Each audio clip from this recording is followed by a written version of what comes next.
Hello, everyone, and welcome to another Wednesday drawing session with me, Frank Cho. Today, I'm going to do something very different. I'm going to show you guys how I ink Wonder Woman. Now, the original idea was to show you guys how I ink hair, which I'm going to do, but I decided to make this a little bit longer by inking Wonder Woman. So the pens that I'm using is Micron Pigma pen, size 08 for the thick outlines, and size 01 for details, and the brush pen for inking in large black areas. And you will see as I go along. So I first start off using the Micron pen to outline the entire figure. And you can see that I'm pretty much following the drawing closely. Now, this Wonder Woman drawing was just a throwaway sketch that I had lying in my studio. So I decided to just tighten it up, kind of embellish it more, tighten it up, and use that as a drawing demo. Now, Wonder Woman, if you guys don't know, the character Wonder Woman was created in 1941 by William Moulton Marston and H.G. Peter. So many of you guys knows I'm a big, well, a lot of people think I'm a big fan of Wonder Woman. I'm not. I'm actually a big fan of Linda Carter, but Wonder Woman's fine.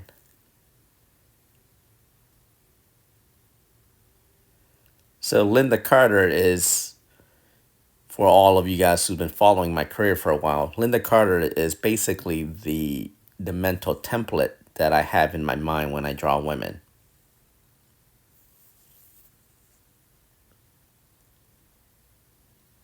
So I'm using different size pens to ink the eyes.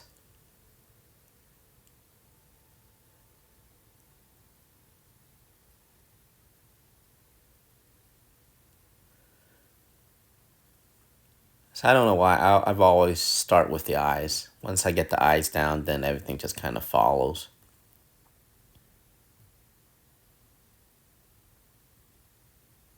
Now, when you do eyelashes, make sure you use it. You ink it as a big, a thick line. Try not to do too much individual eyelashes because that seems to kind of like gets a little messy.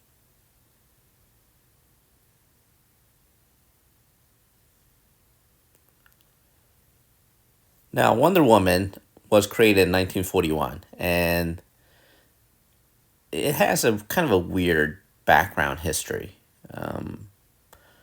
The story goes, the queen of the Amazon basically wanted a kid, so she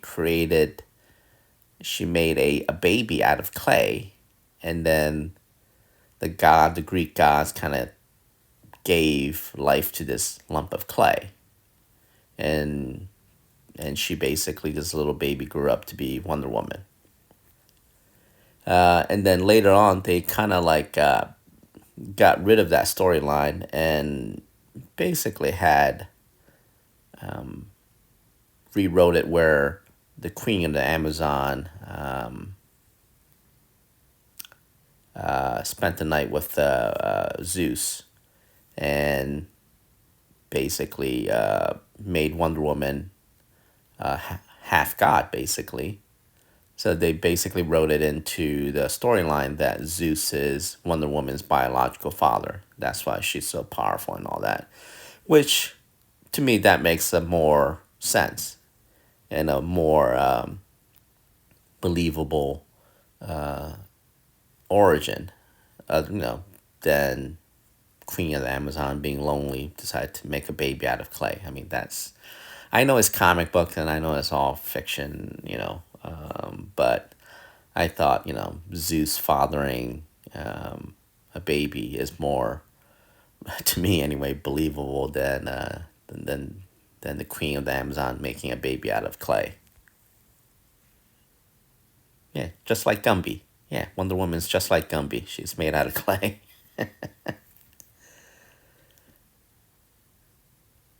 So as you can see, I am just at this point just outlining the entire figure with the thick micron, 0.8 size 0.8 micron.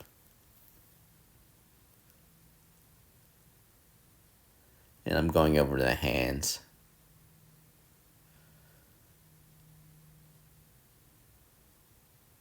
I actually enjoy drawing hands. I don't know why. The guy who can really draw great hands is Neil Adams.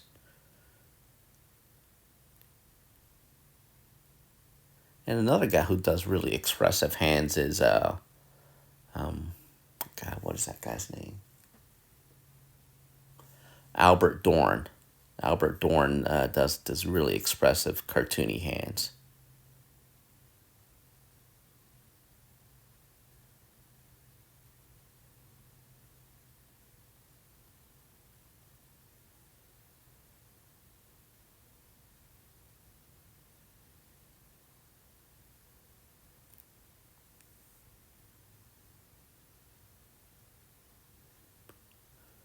So I'm just outlining everything, and yeah, it's pretty much um, this part is fairly easy. You're just kind of like inking over the pencil line that's already there.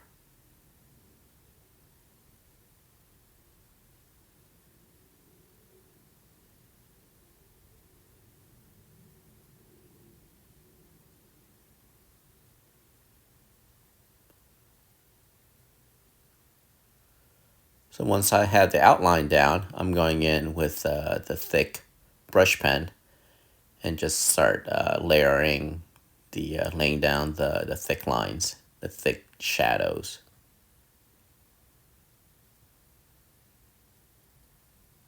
So people ask me, so how do you know where to put down the shadows when it comes to women and also muscle in general?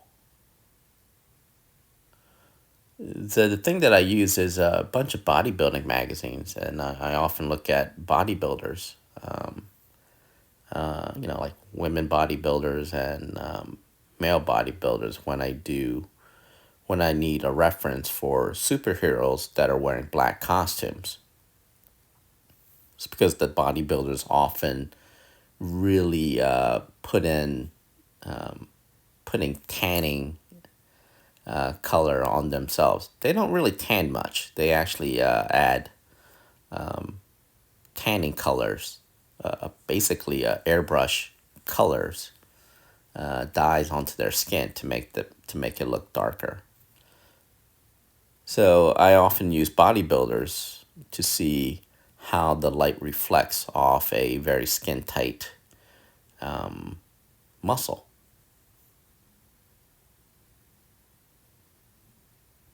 And that's what I used for Wonder Woman. I looked at some of those bodybuilding females and use and roughly get a idea of how the deep shadows will look and how the highlights will look.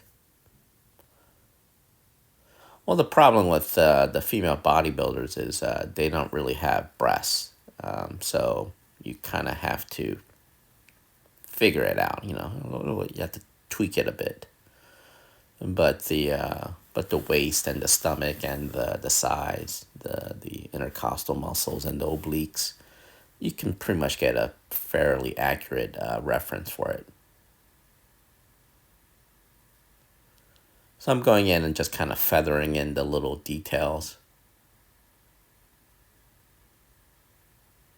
But overall, you can just see that I just blocked in the large black areas and don't deviate too much from it. I don't add in too many unnecessary lines and all that stuff, which was popularized by the image creators back in the 1990s.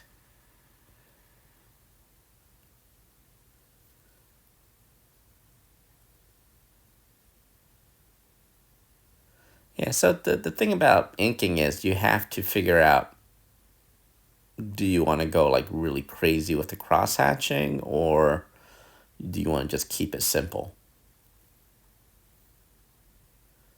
For me, I like to keep it simple.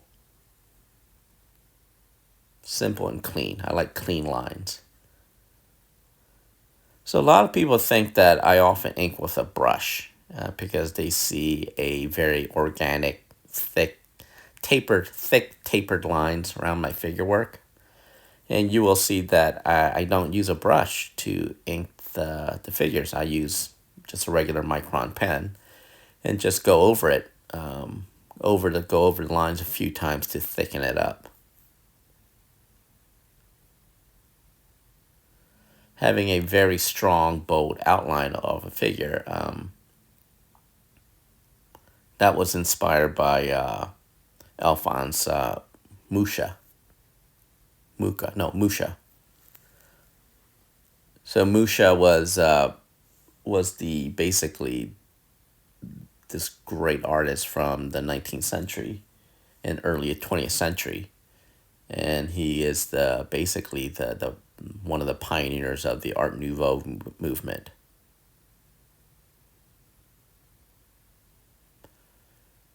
And the reason why he did the thick outline was he originally started off as a poster artist. So when you want to draw a poster, you just want to make sure everything's clean and very graphic and designy and easy to read from a distance.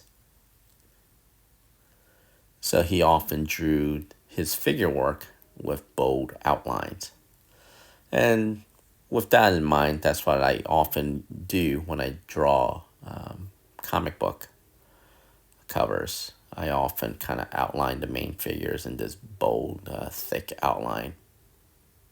And that's what I'm doing here.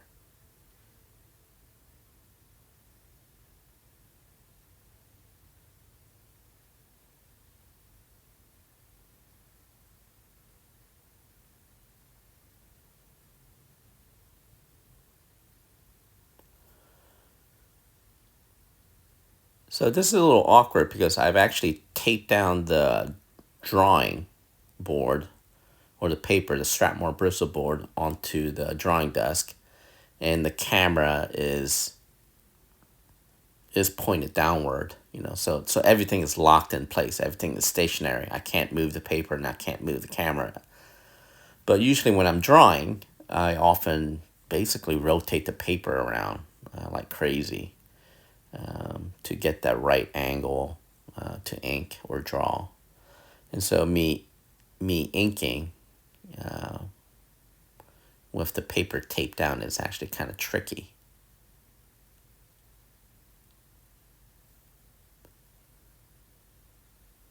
That's why I'm actually moving my whole body around the drawing instead of just rotating the paper.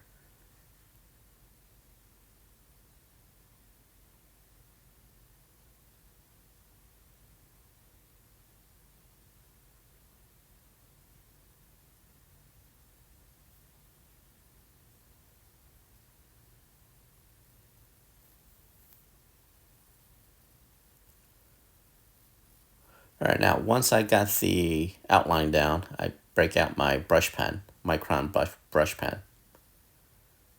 And this part actually goes fairly well. Fairly fast, should I say.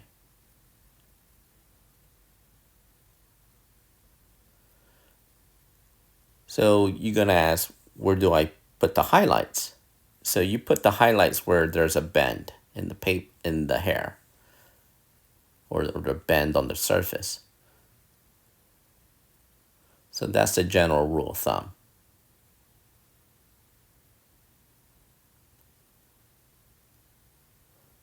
And I just like follow the pencil outline.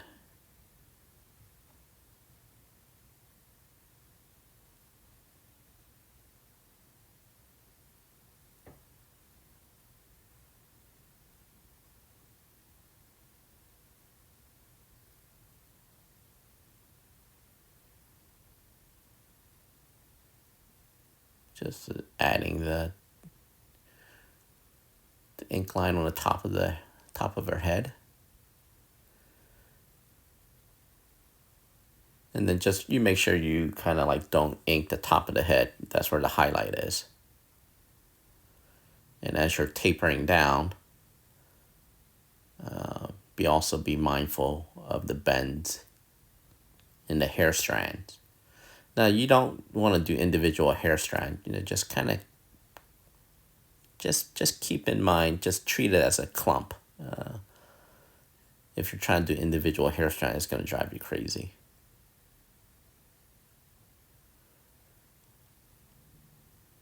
So I'm just like following the pencil lines at this point, just to give me as a guideline of where to put the curls at the bottom.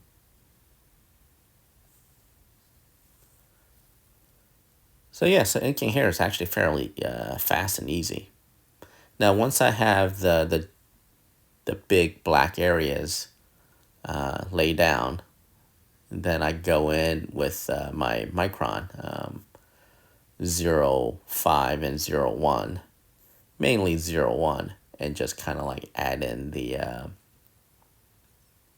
kind of the strands a little bit, kind of mix it up.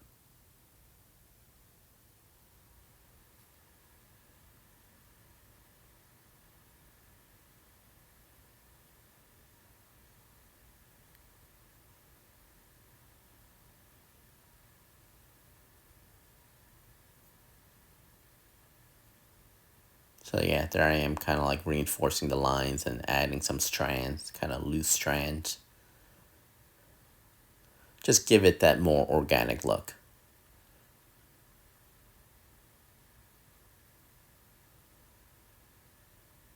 Because no hair is like perfect, you'll have these strands of hair just kind of pop out.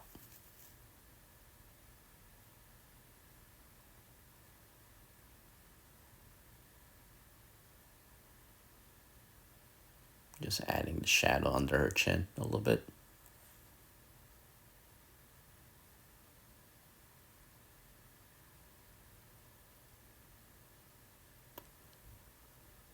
So I'm just kind of tapering some of the brush stroke.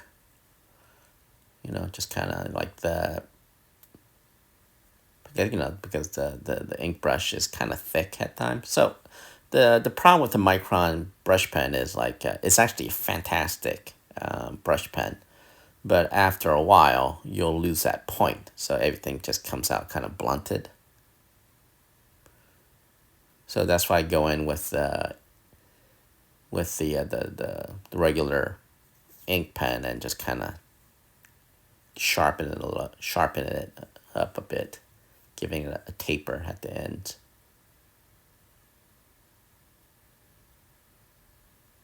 So I'm just like quickly, I'm not erasing. I'm just like quickly, lightly, just kind of getting rid of a lot of the heavy graphite from the pencil. Because I don't really erase until the ink is fully dry. This is me just kind of getting rid of the really darker pencil, just as for me to see what needs to be inked or what needs to be touched up. All right, now here's the fun part. So this is a white paint, white acrylic paint. I used to use Pro White, but it got all messed up, and during one of my travels, and the bottle broke. So I couldn't find another one in time, and so I decided to use Dr. Martin's white paint, which pretty much is the same thing. It's basically it's a giant whiteout. So using a very thin watercolor brush, I go in and add the highlights. Now the highlights is basically I'm adding the white paint at the bend of the curls.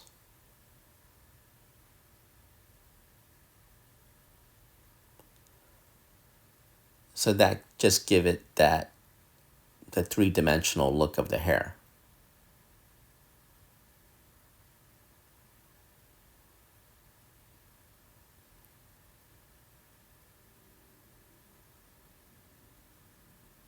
So there's no rhyme or reason. I mean, there's reason behind it.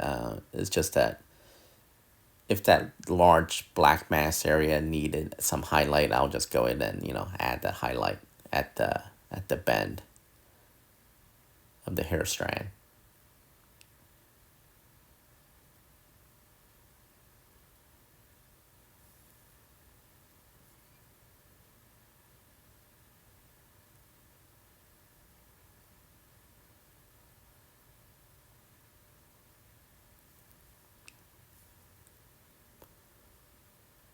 So now this usually it takes some time to dry, which I often let it dry for like an hour or so, before I go in and do any touch up on the white out part.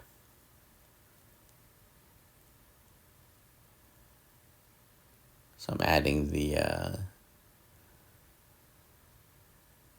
red highlights on the lips. It just adding a touch of red just kind of brings out the overall drawing.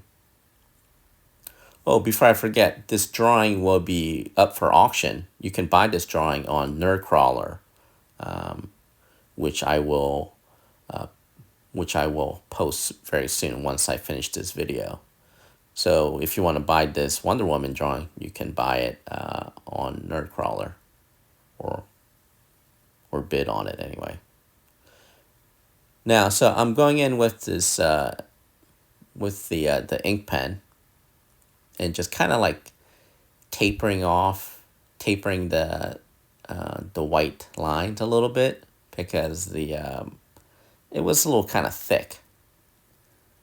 So I'm just kind of refining the white highlights.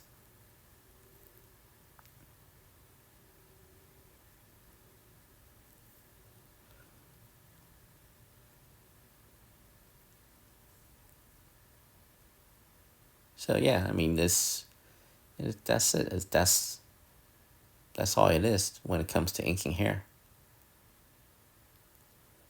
So there it is, Wonder Woman. Um, I hope you guys learned a thing or two, and you can buy this if you want on Nerdcrawler.